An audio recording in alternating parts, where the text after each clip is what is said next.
Pangeran Walang Sungsang ini pemirsa dalam sejarah Cirebon itu dikenal sebagai ahli pengobatan. Jadi selain sebagai ahli militer, ahli pemerintahan, beliau juga memang dikenal sebagai ahli pengobatan. Beliau bahkan dahulu sering sekali mengobati orang-orang yang sakit. Dan umumnya orang-orang sakit yang datang ke Pangeran Cakrabuana itu atau ke Pangeran Walang Sungsang itu sembuh. Dan uniknya pemirsa bahwa Pangeran Walang Sungsang hingga kini itu peninggalannya itu masih ada. Peninggalan yang dimaksud adalah peninggalan berupa alat kesehatan yang digunakan oleh Pangeran Walang Sungsang untuk mengobati orang sakit, terutamanya untuk mengobati orang yang keracunan. Adapun alat pengobatan yang dimaksud itu adalah berupa batok kelapa yang bentuknya itu aneh. Nah, batok kelapa itu namanya itu adalah batok kelapa janggi. Nah, batok kelapa janggi peninggalan daripada Pangeran Walang Sungsang ini pemirsa hingga kini dapat ditemui atau masih ada. Dan apabila Anda ingin melihat secara langsung benda itu, batok kelapa janggi peninggalan Pangeran Walang Sungsang itu dapat Anda saksikan langsung di Museum Keraton Kasepuhan Cirebon. Di situ ada batok kelapa janggi peninggalan Pangeran Walang Sungsang yang dahulunya digunakan oleh Pangeran Walang Sungsang untuk mengobati orang sakit, terutamanya orang sakit yang keracunan dan mules-mules begitu. Nah, menariknya pemirsa bahwa batok kelapa janggi itu berdasarkan penelitian yang dilakukan oleh para ahli bahwa ternyata batok kelapa tersebut itu berasal dari buah kelapa yang spesiesnya itu tidak tumbuh di Nusantara. Jadi kelapa model begitu itu tidak ada di Nusantara. Dan kelapa model itu hanya ada atau hanya dapat ditemui di benua Afrika. Nah, kemudian yang menjadi pertanyaan adalah bahwa dari mana Pangeran Walang Sungsang mendapatkan kelapa janggi itu kan begitu, dan kemudian kenapa kelapa janggi itu dapat digunakan untuk mengobati orang keracunan dan mules-mules kan begitu. Nah, jawaban daripada hal tersebut dapat Anda simak dalam uraian berikut ini.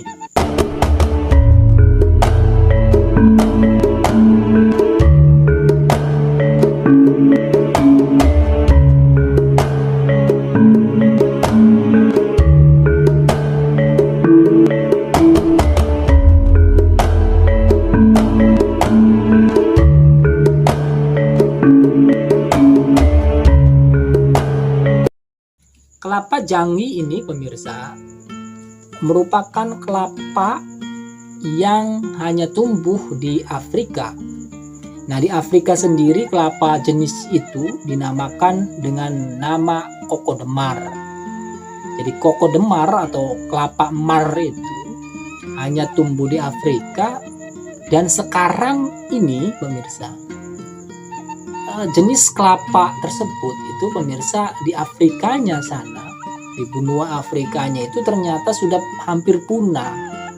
Sehingga pada tahun 1983 UNESCO mengategorikan atau memutuskan bahwa kelapa jenis itu, kokodemar asli Afrika itu, sebagai tanaman yang dilindungi oleh dunia. Jadi artinya orang Afrikanya saja itu tidak boleh sembarangan mengambil pohon itu, buah kelapanya itu. Membabat dan mengambil buahnya itu tidak boleh sembarangan dan perlu izin khusus. Kalau ada yang kedapatan mencuri atau menebang pohon itu, maka hukumannya jelas penjara, karena memang pohon itu dilindungi oleh UNESCO. Kemudian pemirsa, eee, ke kenapa Pangeran Walang Sungsang bisa mendapatkan kelapa itu kan begitu, dan kemudian batoknya dibawa ke Cirebon. Jadi kisahnya itu pemirsa bahwa dahulu Pangeran Walang Sungsang itu kan pernah beribadah haji kan begitu ya.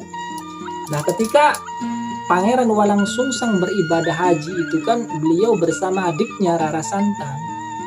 Dan ketika selesai beribadah haji, sebagaimana yang dikisahkan dalam sejarah Cirebon bahwa nantinya adik daripada Pangeran Walang Sungsang itu kan berjodoh dengan penguasa Mesir, Sultan Hud itu. Dan karena berjodoh akhirnya Rara Santang itu kan dibawa ke Mesir. Dan sebagaimana Anda pahami bahwa yang namanya Mesir itu kan letaknya kan di benua Afrika, pemirsa. Nah, singkat cerita pemirsa, terjadilah kemudian perkawinan antara Rara Santang, adik daripada Pangeran Walang Sungsang itu, dengan penguasa Mesir, dengan Sultan Hud itu, dan kemudian adiknya itu kan tinggal di Mesir. Nah, berbeda dengan adiknya yang tinggal di Mesir, maka Pangeran Walang Sungsang kembali lagi ke Cirebon kan begitu. Namun untuk kembali ke Cirebon itu kan dari Afrika, dari Mesir menuju Jawa itu kan mampir-mampir ke dulu kan ke wilayah-wilayah tertentu, apakah wilayah di dalam Afrikanya maupun wilayah-wilayah lainnya. Dan singkat cerita ketika ada di Timur Tengah dan Afrika itulah Pangeran Walang Sungsang itu mendapatkan buah kelapa janggi itu. Dan karena tahu bahwa buah kelapa itu bermanfaat untuk kesehatan batoknya begitu, maka di kemudian hari ya batok itu dibawa ke Cirebon.